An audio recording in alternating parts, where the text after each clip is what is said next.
The Voyage of Christopher Columbus, a detailed account. It was the year 1492, and the world was on the cusp of a revolution. Christopher Columbus, an Italian explorer, had spent years studying the ancient texts, poring over maps, and lobbying for support from European monarchs. His dream was to reach the East Indies, to establish a new trade route and spread Christianity. On August 3, 1492, Columbus finally set sail from the port of Palos, Spain, with 3 small ships, the Santa Maria, the Pinta, and the Nia. The crew consisted of seasoned sailors, soldiers, and a few noblemen. Columbus had convinced the Spanish monarchs, Ferdinand and Isabella, to fund his voyage, and he was determined to make it a success. As the ships sailed out of the harbor, the crew was filled with a mix of excitement and trepidation. They had heard stories of the treacherous Atlantic Ocean, of the fierce storms and the unknown dangers that lurked beneath the surface. But Columbus was undeterred, driven by his conviction that he could reach the East Indies by sailing west. The first few days at sea were uneventful, with the ships making good progress across the calm waters of the Atlantic. But as they sailed further west,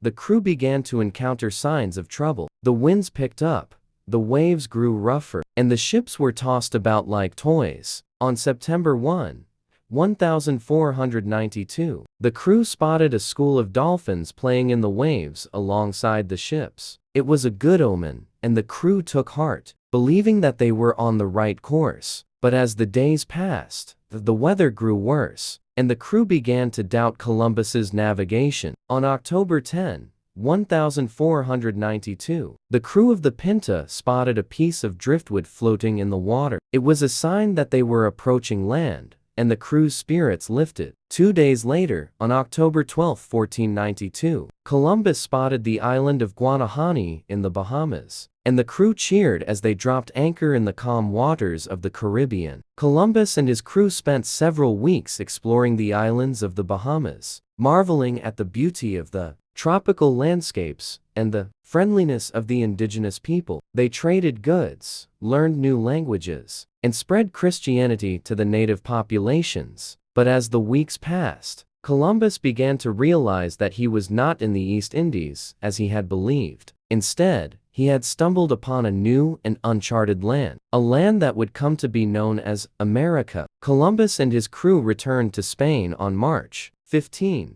1493. Hailed as heroes by the Spanish monarchs, they brought with them exotic spices, colorful birds, and tales of the wonders they had seen in the New World. The voyage of Christopher Columbus marked the beginning of a new era in world history, an era of exploration, colonization, and cultural exchange. It was a journey that would change the course of human history, opening up new trade routes, spreading new ideas, and shaping the modern world as we know it today.